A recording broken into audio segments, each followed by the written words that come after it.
This is our topic Raju, that is Bohr model of an atom. Bohr model ਤੋਂ ਪਹਿਲਾਂ ਆਪਾਂ Rutherford model ਪੜ੍ਹਦੇ ਹਾਂ, ਠੀਕ ਹੈ। ਰਦਰਫੋਰਡ ਤੋਂ ਪਹਿਲਾਂ ਥੋਮਸਨ ਪੜ੍ਹਦੇ ਹਾਂ। ਇਹਨਾਂ ਸਾਰੇ ਮਾਡਲਸ ਦੀਆਂ ਕੁਛ ਨਾ ਕੁਛ ਲਿਮੀਟੇਸ਼ਨ ਸੀ, ਕੁਛ ਨਾ ਕੁਛ ਅਚੀਵਮੈਂਟਸ ਸੀਗੀਆਂ। ਜਿਹੜੀਆਂ ਅਚੀਵਮੈਂਟ ਸੀ ਉਹ ਅਗਲੇ ਮਾਡਲ 'ਚ ਐਡ ਹੋ ਜਾਂਦੀਆਂ, ਲਿਮੀਟੇਸ਼ਨਸ ਓਵਰਕਮ ਹੋ ਜਾਂਦੀਆਂ, ਠੀਕ ਹੈ। ਤਾਂ ਲਿਮੀਟੇਸ਼ਨਸ ਸੀਗੀਆਂ ਜਿਹੜੀਆਂ ਰਦਰਫੋਰਡ ਮਾਡਲ ਦੀਆਂ, ਉਹਨੂੰ ਓਵਰਕਮ ਕਿਹਨੇ ਕੀਤਾ? ਬੋਹਰ ਨੇ, ਠੀਕ ਹੈ। ਤਾਂ ਬੋਹਰ ਨੇ ਜਦੋਂ ਓਵਰਕਮ ਕੀਤਾ ਤਾਂ ਉਹਨੇ ਆਪਦਾ ਇੱਕ ਨਵਾਂ ਮਾਡਲ ਦਿੱਤਾ, ਜਿਹਨੂੰ ਆਪਾਂ ਕਹਿੰਦੇ ਹਾਂ ਬੋਹਰ ਮਾਡਲ ਆਫ ਐਨ ਐਟਮ, ਠੀਕ ਹੈ। ਤਾਂ ਸਭ ਤੋਂ ਪਹਿਲਾਂ ਉਹਨੇ ਜਿਹੜਾ ਪੁਆਇੰਟ ਦਿੱਤਾ ਸੀਗਾ ਉਹ ਸੀਗਾ ਆਪਣੇ ਕੋਲੇ, in detail you have to read from your book, okay. ਆਪਦੀ ਬੁੱਕ ਤੋਂ ਸਾਰਾ ਜਿਹੜਾ ਹੈਗਾ ਡਿਟੇਲ ਜਿਹੜੇ ਹੈਗੇ ਉਹ ਰੀਡ ਕਰ ਲਿਓ। ਇੱਥੋਂ ਸਿਰਫ ਸਮਝਣ ਲਈ ਕੰਸੈਪਟ ਤੁਹਾਨੂੰ ਇਹ ਵੀਡੀਓ ਬਣਾਈ ਗਈ ਹੈ। ਤਾਂ ਫਸਟ ਕਿੱਦਾਂ ਕੰਸੈਪਟ ਦਿੱਤਾ ਸੀ ਉਹਨੇ? ਔਰਬਿਟਸ ਦਾ। ਉਹਨੇ ਔਰਬਿਟਸ ਨੂੰ ਕੀ ਕਿਹਾ ਸੀਗਾ ਕਿ ਇਲੈਕਟ੍ਰੋਨਸ ਆਰ ਰਿਵੋਲਵਿੰਗ। ਪਹਿਲਾ ਪੁਆਇੰਟ ਕੀ ਸੀਗਾ ਉਹਦੇ ਮਾਡਲ ਦਾ? Electrons are revolving in the circular path around the nucleus, ਕਿ ਨਿਊਕਲੀਅਸ ਦੇ ਆਸੇ ਪਾਸੇ ਸੀਗੇ ਜਿਹੜੇ ਉਹ ਇੱਕ ਸਰਕੂਲਰ ਪਾਥ ਦੇ ਵਿੱਚ ਰਿਵੋਲਵ ਕਰ ਰਹੇ ਨੇ ਇਲੈਕਟ੍ਰੋਨਸ। ਉਹਨਾਂ ਨੂੰ ਆਪਾਂ ਕੀ ਕਹਿੰਦੇ ਆ? ਕਾਲਡ ਔਰਬਿਟਸ। ਐਨਰਜੀ ਲੈਵਲਸ, ਇਹ ਸਾਰਾ ਕੁਛ, ਜਾਂ ਐਨਰਜੀ ਸ਼ੈਲਸ, ਇਹ ਸਾਰਾ ਆਪਾਂ ਇੱਕੋ ਚੀਜ਼ ਨੂੰ ਕਹਿੰਦੇ ਸੀਗੇ, ਠੀਕ ਹੈ। ਅਗਰ ਇਹਦੀ ਪਿਕਚਰਾਈਜੇਸ਼ਨ ਕਰਨੀ ਹੋਵੇ ਤਾਂ ਆਪਾਂ ਇਸ ਤਰੀਕੇ ਨਾਲ ਕਰਦੇ ਹਾਂ। ਨਿਊਕਲੀਅਸ ਹੋ ਗਿਆ, ਉਹਦੇ ਆਸੇ ਪਾਸੇ ਆ ਕੀ ਹੋ ਗਏ? ਸਰਕੂਲਰ ਔਰਬਿਟਸ ਹੋ ਗਏ। ਇਹਨਾਂ ਔਰਬਿਟਸ ਨੂੰ ਉਹਨੇ ਕੀ ਕਿਹਾ ਸੀ? ਔਰਬਿਟਸ, ਠੀਕ ਹੈ। ਔਰਬਿਟਸ ਕਿਹੜੀ ਸ਼ੇਪ ਦੇ ਹੁੰਦੇ ਆ? ਸਰਕਲ ਦੇ ਹੁੰਦੇ ਆ, ਸਰਕੂਲਰ ਸ਼ੇਪ ਦੇ ਹੁੰਦੇ ਆ। ਕਿ ਇਲੈਕਟ੍ਰੋਨ ਆ ਜਿਹੜੇ ਉਹ ਨਿਊਕਲੀਅਸ ਦੇ ਆਸੇ ਪਾਸੇ ਕਿਹਦੇ 'ਚ ਰਿਵੋਲਵ ਕਰ ਰਹੇ ਹੈਗੇ ਆ? ਔਰਬਿਟਸ ਦੇ ਵਿੱਚ ਰਿਵੋਲਵ ਕਰ ਰਹੇ ਹੈਗੇ ਆ। ਅਤੇ ਇਹਨਾਂ ਨੂੰ ਉਹਨੇ ਕੀ ਕਿਹਾ ਸੀ? ਸਟੇਸ਼ਨਰੀ ਸਟੇਟਸ ਵੀ ਕਿਹਾ ਸੀ। ਸਟੇਸ਼ਨਰੀ ਸਟੇਟਸ ਦਾ ਕੀ ਮਤਲਬ ਹੁੰਦਾ? ਕਿ ਇਹਦੇ ਵਿੱਚ ਜਿਹੜੀ ਹੈਗੀ ਇਹਨਾਂ ਦੀ ਐਨਰਜੀ ਕੀ ਹੈ? ਫਿਕਸ ਹੈ। ਐਨਰਜੀ ਕੀ ਹੈ? ਫਿਕਸ ਹੈ। ਇਲੈਕਟ੍ਰੋਨਸ ਦੀ ਐਨਰਜੀ ਕੀ ਹੈ? ਫਿਕਸ ਹੈ। ਮੰਨ ਲਓ ਇਸ ਔਰਬਿਟ ਦੇ ਵਿੱਚ ਉਹੀ ਇਲੈਕਟ੍ਰੋਨ ਹੋਣਗੇ ਜਿਨ੍ਹਾਂ ਦੀ ਐਨਰਜੀ ਦੀ ਵੈਲਿਊ ਐਕਸ ਹੋਊਗੀ, ਇਹਦੇ 'ਚ ਕਿਹੜੇ ਹੋਣਗੇ? ਜਿਨ੍ਹਾਂ ਦੀ ਵਾਈ ਹੋਊਗੀ।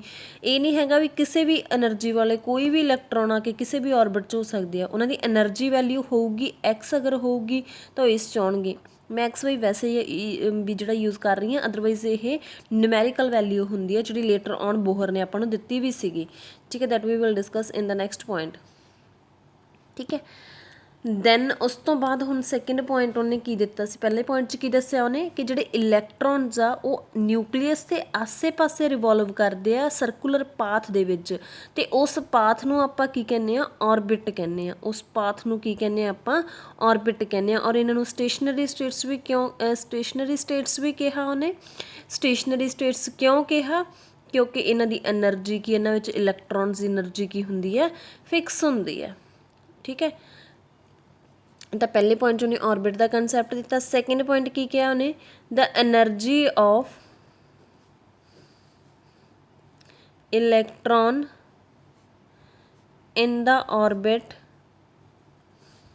Does not change with time. ਕਿ ਟਾਈਮ ਦੇ ਨਾਲ ਜਿਹੜੀ ਐਨਰਜੀ ਇਲੈਕਟ੍ਰੋਨ ਦੀ, ਕਿਉਂਕਿ ਇਹ ਚੀਜ਼ ਉਹਨੇ ਕਹੀ ਸੀ ਆਪਣੇ ਕੋਲੇ ਰਦਰਫੋਰਡ ਨੇ। ਰਦਰਫੋਰਡ ਨੇ ਕਿਹਾ ਸੀ ਕਿ ਜਿਹੜੀ ਇਲੈਕਟ੍ਰੋਨ ਦੀ ਐਨਰਜੀ ਉਹ ਟਾਈਮ ਦੇ ਨਾਲ ਚੇਂਜ ਹੁੰਦੀ ਰਹਿੰਦੀ ਹੈ। ਬਟ ਬੋਹਰ ਨੇ ਕੀ ਕਿਹਾ? ਕਿ ਐਨਰਜੀ ਹੈ ਜਿਹੜੀ, ਜਦੋਂ ਔਰਬਿਟ ਦੇ ਵਿੱਚ ਇਲੈਕਟ੍ਰੋਨ ਆ ਗਿਆ, ਉਹ ਰਿਵੋਲਵ ਕਰ ਰਿਹਾ, ਤਾਂ ਉਹਦੀ ਐਨਰਜੀ ਕੀ ਹੈ? ਚੇਂਜ ਨਹੀਂ ਹੁੰਦੀ। ਅਤੇ ਇਹ ਪੁਆਇੰਟ ਕੀ ਆ ਆਪਣੇ ਕੋਲੇ? ਐਕਸਪਲੇਨ ਕਰਦਾ ਸਟੇਬਿਲਿਟੀ ਆਫ ਐਟਮ ਨੂੰ, ਠੀਕ ਹੈ। ਇਹ ਕਿਹਨੂੰ ਐਕਸਪਲੇਨ ਕਰਦਾ ਹੈ? ਕਿ ਐਟਮ ਸਟੇਬਲ ਹੈ, ਕਿਉਂਕਿ ਇਲੈਕਟ੍ਰੋਨ ਉਹਦੇ ਆਸੇ ਪਾਸੇ ਰਿਵੋਲਵ ਹੋਈ ਜਾਂਦੇ ਆ, ਪਰ ਉਹ ਕੀ ਆ ਆਪਣੇ ਕੋਲੇ? ਜਿਹੜੀ ਉਹਦੀ ਐਨਰਜੀ ਆ ਉਹ ਚੇਂਜ ਨਹੀਂ ਹੁੰਦੀ ਟਾਈਮ ਦੇ ਨਾਲ। ਇਹ ਰਦਰਫੋਰਡ ਨੇ ਇਹ ਚੀਜ਼ ਕਹੀ ਸੀਗੀ ਕਿ ਇਲੈਕਟ੍ਰੋਨ ਜਿਵੇਂ ਜਿਵੇਂ ਘੁੰਮੀ ਜਾਂਦਾ ਉਵੇਂ ਉਵੇਂ ਐਨਰਜੀ ਲੂਜ਼ ਕਰੀ ਜਾਂਦਾ, ਠੀਕ ਹੈ। ਬਟ ਜਿਹੜਾ ਆਪਣੇ ਕੋਲ ਇਹ ਇਲੈਕਟ੍ਰੋਨ ਆ, ਬੋਹਰ ਕਹਿੰਦਾ ਵੀ ਨਹੀਂ, ਐਨਰਜੀ ਉਹ ਲੂਜ਼ ਨਹੀਂ ਕਰਦਾ, ਉਹਦੀ ਐਨਰਜੀ ਸੇਮ ਰਹਿੰਦੀ ਹੈ, ਚਾਹੇ ਕਿੰਨੇ ਮਰਜ਼ੀ ਰਾਊਂਡ ਲਾ ਲਿਓ ਉਹ। Then third, only those orbits are permitted, only those orbits are permitted whose angular momentum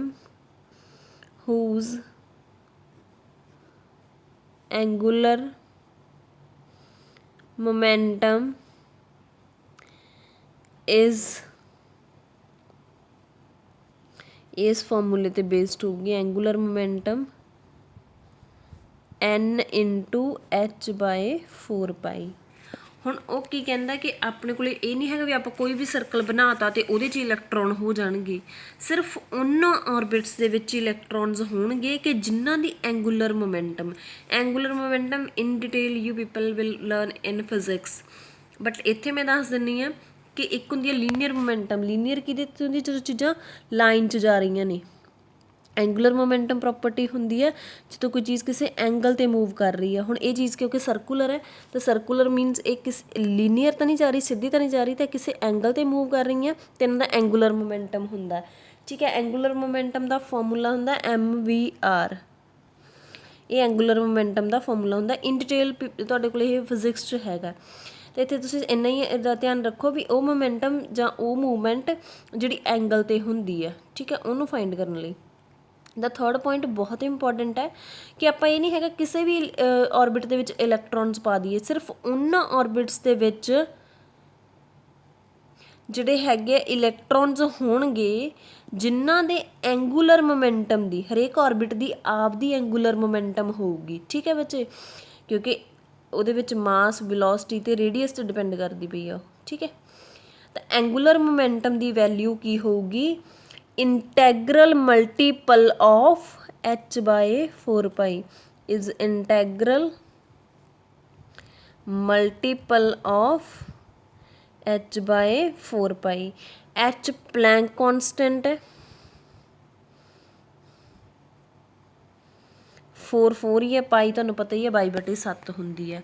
n any integer ਹੈ, where n is any integer. ਮਤਲਬ ਕੀ ਹੈ ਕਿ ਜੇ ਹੁਣ ਆਪਾਂ ਔਰਬਿਟ ਦੀ ਐਂਗੂਲਰ ਮੋਮੈਂਟਮ ਕੱਢਾਂਗੇ, ਅਗਰ ਉਹ h ਬਾਏ 4 ਪਾਈ ਦਾ ਇੰਟੈਗਰਲ ਮਲਟੀਪਲ ਹੋਊਗੀ ਤਾਂ ਉਹਦੇ 'ਚ ਇਲੈਕਟ੍ਰੋਨ ਹੋਊਗਾ, ਅਦਰਵਾਈਜ਼ ਨਹੀਂ ਹੋਊਗਾ।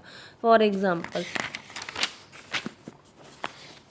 ਇੰਟੈਗਰਲ ਮਲਟੀਪਲ ਤੋਂ ਕੀ ਮਤਲਬ ਹੈ ਕਿ ਜੇ ਮੰਨ ਲਓ ਉਹਦੀ MVR ਦੀ ਵੈਲਿਊ n/h 4 ਪਾਈ ਹੈ, ਮੰਨ ਲਓ ਫਸਟ ਔਰਬਿਟ ਦੀ ਆਪਣੇ ਕੋਲ ਇੱਦਾਂ ਆ ਗਈ 3 ਇੰਟੂ h ਬਾਈ 4 ਪਾਈ ਵੈਲਿਊ ਐਂਗੂਲਰ ਮੋਮੈਂਟਮ। ਠੀਕ ਹੈ, ਸੈਕਿੰਡ ਦੀ ਜਾਂ ਕਿਸੇ ਹੋਰ, ਵੈਸੇ ਆਪਣੇ ਕੋਲ ਵੈਲਿਊਜ਼ ਹੈਗੀਆਂ 8/8 ਇੰਟੂ 4 ਪਾਈ, ਅਤੇ ਹੋਰ ਵੈਲਿਊ ਹੈਗੀ ਹੈ 1.75 h ਬਾਈ 4 ਪਾਈ, ਫਿਰ ਹੈਗੀ ਹੈ 2.58 h ਬਾਈ 4 ਪਾਈ। ਇਹ ਆਪਾਂ ਨੂੰ ਐਂਗੂਲਰ ਮੋਮੈਂਟਮ ਦੀਆਂ ਵੈਲਿਊਜ਼ ਦੇਤੀਆਂ, ਅਤੇ ਤੁਹਾਨੂੰ ਪੁੱਛਿਆ ਵੀ ਇਹਨਾਂ 'ਚੋਂ ਕਿਹਦੇ ਵਿੱਚ ਇਹ ਔਰਬਿਟਸ ਦੀਆਂ ਐਂਗੂਲਰ ਮੋਮੈਂਟਮ ਹੈ, ਕਿਸੇ ਵੀ ਔਰਬਿਟ ਦੀਆਂ ਹੋ ਜਾਂਦੀਆਂ, ਪਹਿਲੇ ਦੂਜੇ ਤੀਜੇ ਜਿਸ ਦੀਆਂ ਵੀ। ਜੇ ਤੁਹਾਨੂੰ ਪੁੱਛਿਆ ਹੋਵੇ ਕਿਹਦੇ 'ਚ ਇਲੈਕਟ੍ਰੋਨ ਹੋਣਗੇ ਅਤੇ ਕਿਹਦੇ 'ਚ ਨਹੀਂ ਹੋਣਗੇ, ਅਤੇ ਜਿਹੜੇ h ਬਾਈ 4 ਪਾਈ ਦੇ ਇੰਟੈਗਰਲ ਮਲਟੀਪਲ ਉਹਨਾਂ 'ਚ ਇਲੈਕਟ੍ਰੋਨ ਹੋਣਗੇ, ਜਿਨ੍ਹਾਂ 'ਚ ਜਿਹੜੇ ਨਹੀਂ ਹੈਗੇ ਉਹਨਾਂ 'ਚ ਨਹੀਂ ਹੋਣਗੇ। ਮਤਲਬ ਕਿ ਇਹਦੇ ਅੱਗੇ 3 ਹੈ, ਇਹ ਇੰਟੈਗਰਲ ਮਲਟੀਪਲ ਹੋ ਗਿਆ h ਬਾਈ 4 ਪਾਈ ਦੀ ਪਹਿਲੀ ਐਂਗੂਲਰ ਮੋਮੈਂਟਮ, ਆ ਵੀ ਇੰਟੈਗਰਲ ਮਲਟੀਪਲ ਹੈ। 1.75 ਇੰਟੀਜਰ ਨਹੀਂ ਹੈਗਾ, 2 ਤਾਂ ਇਹਨਾਂ ਦੋਨਾਂ ਦੇ ਵਿੱਚ ਇਲੈਕਟ੍ਰੋਨ ਨਹੀਂ ਹੋਊਗਾ, ਇਹਨਾਂ ਦੋਨਾਂ ਦੇ ਵਿੱਚ ਇਲੈਕਟ੍ਰੋਨ ਪ੍ਰੈਜੈਂਟ ਹੋਊਗਾ। ਤਾਂ ਇਲੈਕਟ੍ਰੋਨ ਉਹਨਾਂ ਦੇ ਵਿੱਚ ਹੀ ਪ੍ਰੈਜੈਂਟ ਹੋਊਗਾ ਜਿਨ੍ਹਾਂ ਦੀ ਐਂਗੂਲਰ ਮੋਮੈਂਟਮ ਇੰਟੈਗਰਲ ਮਲਟੀਪਲ ਹੋਊਗੀ। ਠੀਕ ਹੈ, ਮੀਨਸ h ਬਾਈ 4 ਪਾਈ ਦੀ ਵੈਲਿਊ ਨਾਲ ਅੱਗੇ ਕੋਈ ਇੰਟੀਜਰ ਹੋਣਾ ਚਾਹੀਦਾ। ਇਸ ਚੀਜ਼ ਨੂੰ ਆਪਾਂ ਕਹਿੰਦੇ ਹਾਂ ਕੁਆਂਟਾਈਜੇਸ਼ਨ। ਇਸ ਚੀਜ਼ ਨੂੰ ਆਪਾਂ ਕੀ ਕਹਿੰਦੇ ਹਾਂ, ਕੁਆਂਟਾਈਜੇਸ਼ਨ। ਕੁਆਂਟਾਈਜੇਸ਼ਨ ਮੀਨਸ ਫਿਕਸਡ। ਠੀਕ ਹੈ, ਨੈਕਸਟ ਫੋਰਥ ਪੁਆਇੰਟ ਕੀ ਹੈ ਜਿਹੜਾ ਇੰਪੋਰਟੈਂਟ ਬਹੁਤ ਹੈ, ਫੋਰਥ ਪੁਆਇੰਟ ਹੈਗਾ ਐਨਰਜੀ ਆਫ ਇਲੈਕਟ੍ਰੋਨ, ਜਾਂ ਸਿੱਧਾ ਹੀ energy is emitted or absorbed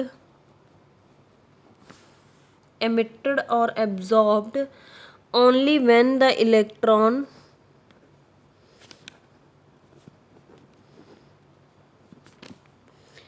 jump from one energy level to another। ਕਿਉਂਕਿ ਹੁਣ ਆਪਾਂ ਐਨਰਜੀ ਲੈਵਲ ਕਿਹਨੂੰ ਕਿਹਾ, ਔਰਬਿਟਸ ਨੂੰ ਹੀ ਕਿਹਾ। ਇਹ ਆਪਾਂ ਪਹਿਲੇ ਪੁਆਇੰਟ 'ਚ ਡਿਸਕਸ ਕਰ ਲਿਆ ਸੀ। ਨਿਊਕਲੀਅਸ ਦੇ ਆਸੇ ਪਾਸੇ ਔਰਬਿਟਸ ਨੇ। ਠੀਕ ਹੈ, ਔਰਬਿਟਸ ਦੇ ਵਿੱਚ ਇਲੈਕਟ੍ਰੋਨ ਪਏ ਆ। ਠੀਕ ਹੈ, ਤਾਂ ਉਹ ਕੀ ਕਹਿੰਦੇ ਕਿ ਐਨਰਜੀ ਹੈ ਜਿਹੜੀ ਉਹ ਐਮਿਟ ਬਾਹਰ ਨਿਕਲੂਗੀ। ਐਮਿਟ ਮੀਨਸ ਬਾਹਰ ਨਿਕਲਣਾ, ਐਬਜ਼ੋਰਬ ਮੀਨਸ ਉਹ ਖਿੱਚੂਗਾ એનર્ਜੀ। ਕਦੋਂ ਖਿੱਚਦੇ ਇਲੈਕਟ੍ਰੋਨ એનર્ਜੀ ਜਾਂ ਕਦੋਂ ਉਹ ਰਿਲੀਜ਼ ਕਰਦੇ ਆ? ਐਮਿਟ ਮੀਨਸ ਰਿਲੀਜ਼ ਕਰਨਾ, ਠੀਕ ਹੈ। ਐਬਜ਼ੋਰਬ ਕਰਨਾ ਮੀਨਸ ਆਪਦੇ ਵਿੱਚ ਸੋਖਣਾ। ਕਦੋਂ ਇਹ ਦੋਨੋਂ ਕੇਸ ਕਦੋਂ ਹੁੰਦੇ ਆ? ਜਦੋਂ ਇਲੈਕਟ੍ਰੋਨ ਇੱਕ ਲੈਵਲ ਤੋਂ ਦੂਜੇ ਲੈਵਲ 'ਚ ਜੰਪ ਕਰਦੇ ਆ। ਔਰਬਿਟਸ એનર્ਜੀ ਲੈਵਲ ਨੇ। ਜਦੋਂ ਇੱਕ ਔਰਬਿਟ ਤੋਂ ਇਲੈਕਟ੍ਰੋਨ ਦੂਜੇ ਔਰਬਿਟ 'ਚ ਜਾਊਗਾ ਜਾਂ ਦੂਜੇ 'ਚੋਂ ਪਹਿਲੇ 'ਚ ਆਊਗਾ, ਚਾਹੇ ਉਹ ਹਾਇਰ ਤੋਂ ਲੋਅਰ 'ਚ ਜਾ ਰਹੇ ਆ, higher energy level to lower ਜਾ ਰਹੇ ਆ, ਚਾਹੇ ਲੋਅਰ એનર્ਜੀ ਲੈਵਲ ਤੋਂ ਹਾਇਰ 'ਚ ਜਾ ਰਹੇ ਆ, ਇਹਨਾਂ ਦੋਨਾਂ ਕੇਸਿਸ ਦੇ ਵਿੱਚ એનર્ਜੀ ਐਮਿਟ ਜਾਂ ਐਬਜ਼ੋਰਬ ਹੋਊਗੀ। ਆਹ ਪਹਿਲਾ ਲੈਵਲ ਹੈ, ਆਹ ਦੂਜਾ ਆ ਗਿਆ, ਆਹ ਤੀਜਾ ਆ ਗਿਆ, ਠੀਕ ਹੈ। ਜੇ ਇਸ ਇਲੈਕਟ੍ਰੋਨ ਨੇ, ਹੁਣ ਮੈਂ ਤੁਹਾਨੂੰ ਆਪਾਂ ਪਹਿਲੇ ਪੁਆਇੰਟ 'ਚ ਕੀ ਡਿਸਕਸ ਕੀਤਾ ਸੀ, ਦੂਸਰੇ 'ਚ ਸੌਰੀ, ਕਿ ਹਰੇਕ ਔਰਬਿਟ ਦੇ ਵਿੱਚ ਇਲੈਕਟ੍ਰੋਨ ਦੀ એનર્ਜੀ ਫਿਕਸ ਹੈ। ਜੇ ਮੰਨ ਲਓ ਇੱਥੇ ਇਹਦੀ એનર્ਜੀ ਹੈਗੀ ਆ 17.8 ਮਾਈਨਸ, ਠੀਕ ਹੈ। ਦੈਨ ਉਸ ਤੋਂ ਬਾਅਦ ਇਹਦੀ ਹੈਗੀ ਆ ਆਪਣੇ ਕੋਲੇ -11.5, ਇਹਦੀ ਹੈਗੀ ਆ -8.2, ਇੱਦਾਂ ਕਿਲੋ ਜਾਊਲ, ਠੀਕ ਹੈ। ਮੰਨ ਲਓ ਇਸ ਤਾਂ ਇਹਦੀ એનર્ਜੀ ਲਿਖਣ ਦਾ ਕੀ ਮਤਲਬ ਹੈ ਕਿ ਜਿਹੜੀ ਇਲੈਕਟ੍ਰੋਨ ਦੀ ਆਹ ਵੈਲਿਊ ਹੋਊਗੀ એનર્ਜੀ ਦੀ, ਉਹ ਇਸ ਔਰਬਿਟ 'ਚ ਆ ਜਾਣਗੇ। ਜਿਨ੍ਹਾਂ ਦੀ ਆਹ ਵੈਲਿਊ ਹੋਊਗੀ ਉਹ ਦੂਜੇ 'ਚ ਆ ਜਾਣਗੇ। ਜਿਨ੍ਹਾਂ ਦੀ 8.2 ਹੋਊਗੀ ਉਹ ਤੀਜੇ 'ਚ ਆ ਜਾਣਗੇ, ਠੀਕ ਹੈ। ਹੁਣ ਜੇ ਇਲੈਕਟ੍ਰੋਨ ਨੇ ਮੰਨ ਲਓ ਪਹਿਲੇ ਲੈਵਲ ਤੋਂ ਦੂਜੇ 'ਚ ਜਾਣਾ, ਪਹਿਲੇ ਦੀ એનર્ਜੀ ਆਪਾਂ ਮੰਨੀ ਹੋਈ ਹੈ, ਸਿਰਫ ਇਹ ਫਿਕਸ ਨਹੀਂ ਹੈਗੀਆਂ। ਇਹਨੇ ਇਹਦੇ ਤੋਂ ਇਹਦੇ 'ਤੇ ਜਾਣਾ ਤਾਂ ਇਹਦੀ એનર્ਜੀ ਹਾਇਰ ਹੈ, ਇਹਦੀ ਕੀ ਹੈ ਲੋਅਰ ਹੈ। ਉਹਨੇ ਲੋਅਰ ਟੂ ਹਾਇਰ એનર્ਜੀ ਵਾਲੇ 'ਚ ਜਾਣਾ ਹੈ। ਹੁਣ ਮੰਨ ਲਓ ਜੇ ਤੁਸੀਂ ਪਹਿਲੀ ਕਲਾਸ ਤੋਂ ਤੀਜੀ 'ਚ ਜਾਣਾ ਹੈ ਤਾਂ ਤੁਹਾਨੂੰ ਸਿਲੇਬਸ ਕਿੰਨਾ ਜ਼ਿਆਦਾ ਪੜ੍ਹਨਾ ਪਊਗਾ, ਕਿਉਂਕਿ ਉਹਦਾ ਸਿਲੇਬਸ ਜ਼ਿਆਦਾ ਹੈ।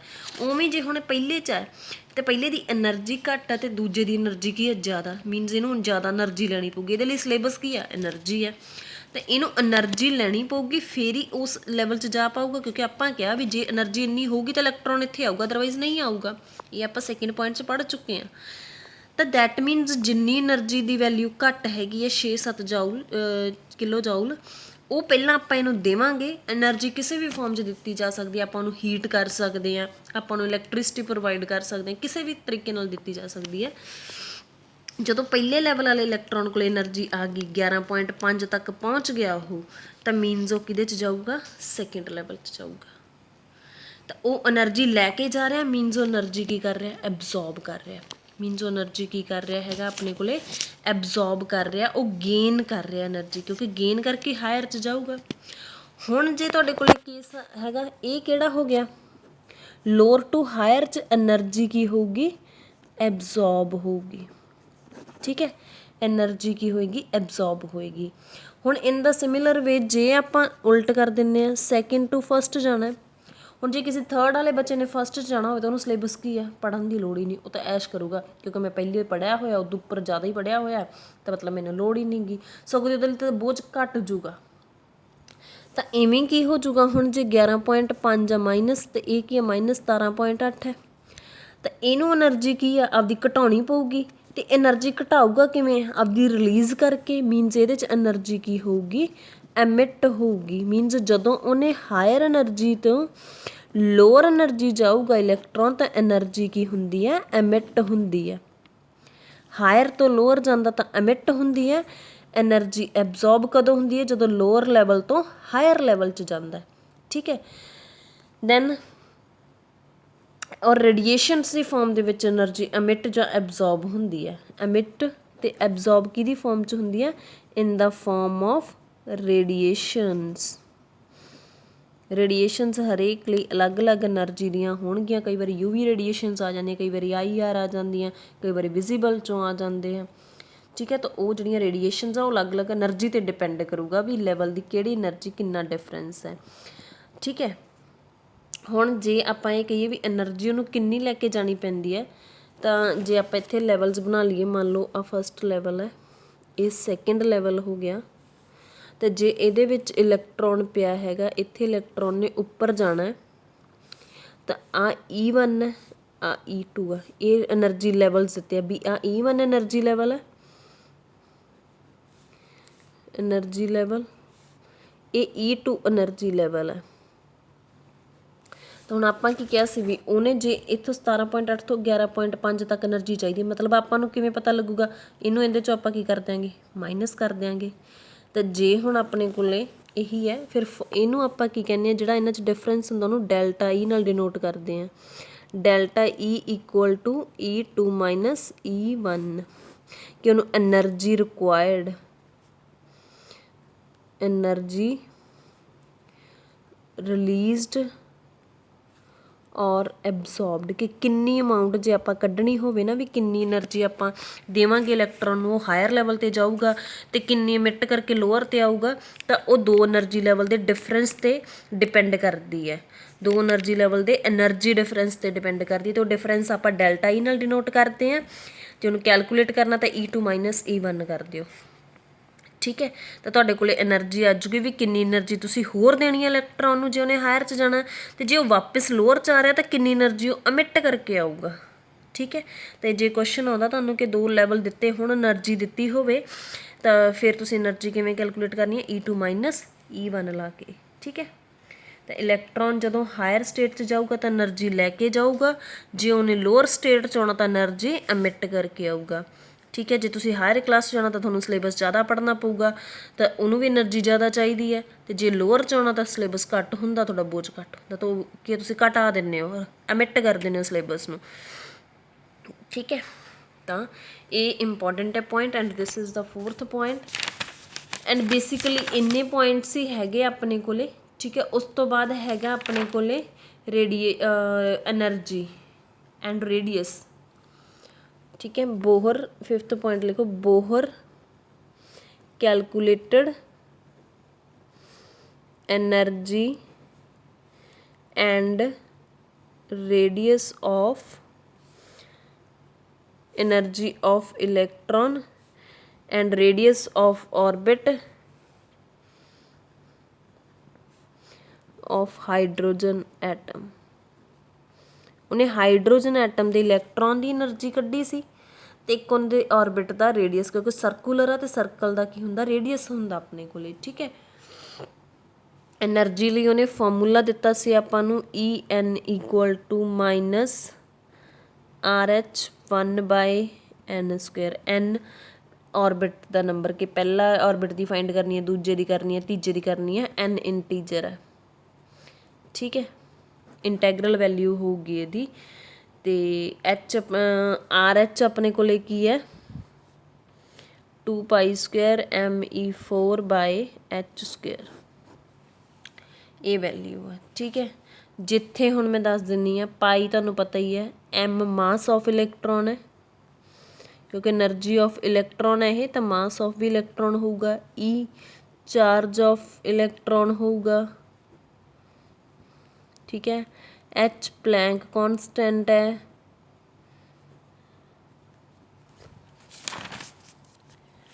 तो ये सारिया वैल्यूज़ है जोड़ियाँ इलैक्ट्रॉन दे, क्योंकि मास भी फिक्स है, चार्ज भी फिक्स है, प्लैंक कॉन्सटेंट भी फिक्स है, पाई भी फिक्स है, 22/7 है। ये सारिया वैल्यूज़ अपने कोले की ने, फिक्स ने। किसी भी इलैक्ट्रॉन की गल करिए आपां, तो उन्हें साइंटिस्ट ने की किया, बोहर ने की किया कि सारिया वैल्यूज़ ये पुट करती, पुट करके इहदी वैल्यू कढ ली, तो इहदी वैल्यू किन्नी आउंदी हुण अपने कोले EN। ये सारिया वैल्यूज़ पुट करन तो बाद मास की, इलैक्ट्रॉन के चार्ज की, प्लैंक कॉन्सटेंट की, पाई की, इनू जो सारे नू सॉल्व किया तो अपने कोले की आ गया EN का फॉर्मूला -13.6/n, क्योंकि N आप नहीं पुट करते क्योंकि आपको पता नहीं आप किहड़े ऑर्बिट की वैल्यू फाइंड करनी है, ये फिक्स नहीं हैगा। इलैक्ट्रॉन वोल्ट, इलैक्ट्रॉन वोल्ट ये यूनिट है। फिर आ गया, ये इंपॉर्टेंट है, याद रखना फॉर्मूला तुसी, -1312 n² किलो जूल पर मोल। ठीक है, तो नैक्सट हुण अपने कोले हैगा, तो ये सारिया जिहड़ियां वैल्यूज़ ने। ठीक है, जिमें जिमें भी तुसीं जिहड़े भी ऑर्बिट की फाइंड करनी होगी, उत्थे N पुट कर दिओ। जो मान लो 3rd ऑर्बिट की क्या तुहानूं 3rd ऑर्बिट्स एनर्जी, तो N की वैल्यू तुसीं 3 पुट कर दोगे किसी भी फॉर्मूले दे विच, ते वो तुहाडे यूनिट उस हिसाब नाल लिखने आ तुसीं। ठीक है, ਨਥਿੰਗ ਐਲਸ। ਤਾਂ ਇਹ ਤੁਸੀਂ ਜਿਹੜੀਆਂ ਯੂਨਿਟਸ ਉਹ ਚੇਂਜ ਕਰਨੀਆਂ। ਅਤੇ ਇਹ ਫਾਰਮੂਲਾ ਯਾਦ ਰੱਖਣਾ ਕਿ એનર્ਜੀ ਕੈਲਕੂਲੇਟ ਕੀਤੀ ਸੀ, ਐਨ 'ਤੇ ਡਿਪੈਂਡ ਕਰਦੀ ਹੈ એનર્ਜੀ, ਇਨਵਰਸਲੀ ਪ੍ਰਪੋਰਸ਼ਨਲ ਹੈ। ਠੀਕ ਹੈ। ਅਤੇ ਜਿਵੇਂ ਜਿਵੇਂ ਹੁਣ ਇੱਥੋਂ ਦੇਖੋ ਕਿ ਆਪਣੇ ਕੋਲ ਫਸਟ ਔਰਬਿਟ ਦੀ એનર્ਜੀ E1 ਦੀ -13.6 ਇਲੈਕਟ੍ਰੋਨ ਵੋਲਟ, E2 ਦੀ -13.6 ਡਿਵਾਈਡਡ ਬਾਈ 2 ਪੁੱਟ ਕਰਤਾ ਤਾਂ 4 ਆ ਗਿਆ। ਇਹਨਾਂ 'ਚੋਂ ਕਿਹੜੀ ਵੱਡੀ ਹੈ, E1 ਔਰ E2?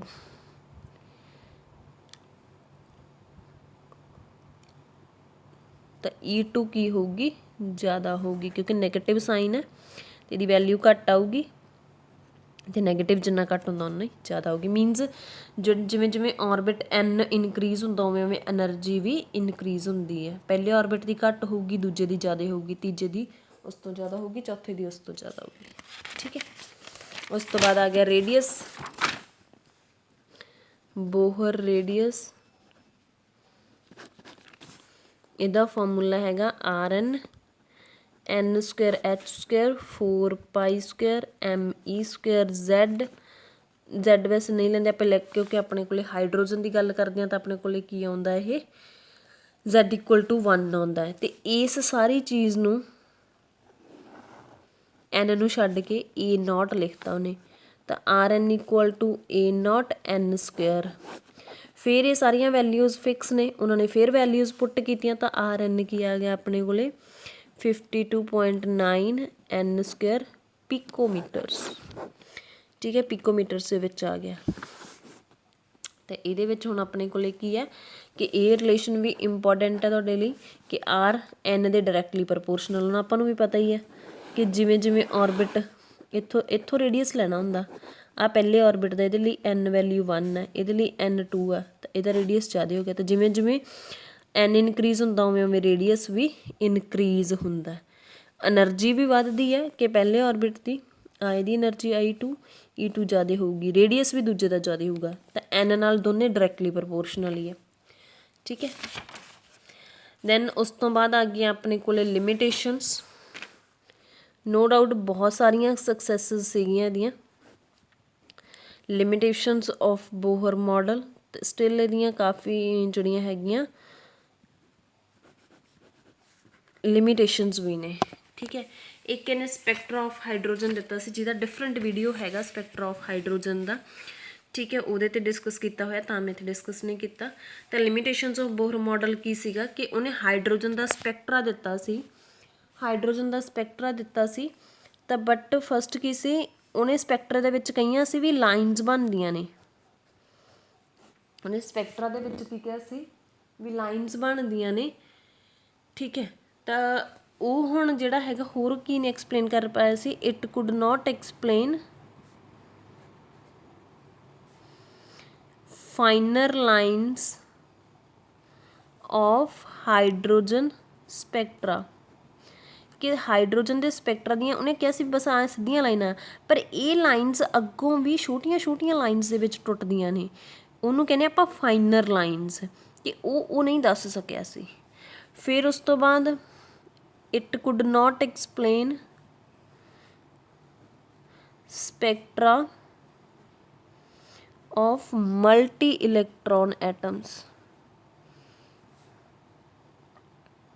ਉਹਨੇ ਮਲਟੀ ਇਲੈਕਟ੍ਰੋਨਸ ਦਾ ਜਿਹੜਾ ਹੈਗਾ ਉਹ ਨਹੀਂ ਦੱਸਿਆ ਸੀਗਾ, ਮਤਲਬ ਕਿ ਹਾਈਡਰੋਜਨ ਕੋਲ ਇੱਕ ਇਲੈਕਟ੍ਰੋਨ ਹੈ, ਤਾਂ ਹਾਈਡਰੋਜਨ ਵਰਗੇ ਜਿਹੜੇ ਹੋਰ ਜਿਨ੍ਹਾਂ ਕੋਲ ਇੱਕ ਇੱਕ ਇਲੈਕਟ੍ਰੋਨ ਹੈ ਵੀ ਉਹ ਲੂਜ਼ ਕਰਕੇ ਉਹਨਾਂ ਕੋਲ ਇੱਕ ਇੱਕ ਇਲੈਕਟ੍ਰੋਨ ਰਹਿ ਜਾਂਦਾ, ਉਹਨਾਂ ਦਾ ਸਪੈਕਟਰਾ ਉਹਨੇ ਬਣਾਇਆ ਸੀ। ਪਰ ਜੇ ਹੁਣ ਆਪਣੇ ਕੋਲ 10 ਇਲੈਕਟ੍ਰੋਨ ਨਾਲ ਆ ਗਿਆ ਜਾਂ 5 ਇਲੈਕਟ੍ਰੋਨ ਨਾਲ ਆ ਗਿਆ ਜਾਂ 2 ਵਾਲਾ ਵੀ ਆ ਗਿਆ ਤਾਂ ਉਹਨੇ ਉਹਨਾਂ ਦਾ ਸਪੈਕਟਰਾ ਨਹੀਂ ਦੱਸਿਆ ਸੀ। ਠੀਕ ਹੈ। ਤਾਂ ਇਹ ਵੀ ਇੱਕ ਇਹਦੀ ਲਿਮਿਟੇਸ਼ਨ ਸੀਗੀ। ਫਿਰ ਉਹਨੇ ਜ਼ੀਮਨ ਇਫੈਕਟ ਨਹੀਂ ਐਕਸਪਲੇਨ ਕੀਤਾ ਸੀ। ਜ਼ੀਮਨ ਇਫੈਕਟ ਕੀ ਹੈ, effect of magnetic field on spectra, effect of magnetic MF means magnetic field on spectra of hydrogen. ਠੀਕ ਹੈ, ਕਿ ਜਿਹੜਾ ਸਪੈਕਟਰਾ ਲਾਈਨਸ ਹੈ, ਇਹਨਾਂ ਲਾਈਨਸ ਨੂੰ ਜਦੋਂ ਤੁਸੀਂ ਮੈਗਨੈਟਿਕ ਫੀਲਡ 'ਚ ਰੱਖ ਦਿਓਗੇ, ਠੀਕ ਹੈ, ਤਾਂ ਮੈਗਨੈਟਿਕ ਫੀਲਡ ਜਦੋਂ ਰੱਖੋਗੇ ਤਾਂ ਇਹ ਲਾਈਨਸ ਕੀ ਹੁੰਦੀਆਂ, ਸਪਲਿਟ ਹੋ ਜਾਂਦੀਆਂ ਕਈ ਵਾਰੀ ਅੱਗੋਂ ਛੋਟੀਆਂ ਛੋਟੀਆਂ ਲਾਈਨਸ ਦੇ ਵਿੱਚ, ਪਰ ਉਹਨੇ ਡਿਸਕਸ ਨਹੀਂ ਕੀਤਾ ਸੀ। ਉਹਨੇ ਸਿੰਪਲ ਸਪੈਕਟਰਾ ਦਿੱਤਾ, ਉਹਦੇ 'ਤੇ ਕੋਈ ਇਫੈਕਟ ਡਿਸਕਸ ਨਹੀਂ ਕੀਤਾ। ठीक है कि मैगनैटिक फील्ड का की इफैक्ट होंगे। फिर fourth Stark effect. Stark effect भी की सीगा, effect of electric field, effect of electric field on spectra of hydrogen, कि इस स्पैक्ट्रे ਨੂੰ अगर आप इलैक्ट्रिक फील्ड ਦੇ ਵਿੱਚ ਰੱਖਦੇ ਹਾਂ ਤਾਂ ਉਹ ਕਿਵੇਂ ਵੀ ਸੇਮ ਰਹੂਗਾ ਕਿ ਚੇਂਜ ਹੋਊਗਾ, ਕੀ ਹੋਊਗਾ, ਉਹ ਵੀ ਨਹੀਂ ਉਹਨੇ ਦੱਸਿਆ ਸੀ। ਠੀਕ ਹੈ, ਫਿਰ ਉਹਨੇ ਸ਼ੇਪਸ ਆਫ ਮੋਲੀਕਿਊਲਸ ਨਹੀਂ ਦੱਸੀਆਂ ਸੀ। ਠੀਕ ਹੈ, ਸ਼ੇਪਸ ਆਫ ਮੋਲੀਕਿਊਲਸ ਵੀ ਉਹ ਐਕਸਪਲੇਨ ਨਹੀਂ ਕਰ ਪਾਇਆ ਸੀ। ਸਿਕਸਥ ਹੈ ਡਿਊਅਲ ਨੇਚਰ ਆਫ ਮੈਟਰ, ਇਹ ਅੱਗੇ ਪੜ੍ਹਨਾ ਆਪਾਂ। ਤੇ ਅਨਸਰਟੇਨਟੀ ਪ੍ਰਿੰਸੀਪਲ, ਇਹ ਦੋ ਚੀਜ਼ਾਂ ਵੀ ਐਕਸਪਲੇਨ ਨਹੀਂ ਕਰ ਪਾਏ ਸੀ ਇਨ ਡਿਟੇਲ। ਇਹ ਆਪਾਂ ਅਗਲੇ ਟੌਪਿਕ 'ਚ ਪੜ੍ਹਦੇ ਹਾਂ ਵੀ ਇਹ ਕੀ ਹੁੰਦੀਆਂ, ਤਾਂ ਇਹਦੀਆਂ ਲਿਮਿਟੇਸ਼ਨਸ ਨੇ। ਠੀਕ ਹੈ, this is all about Bohr model.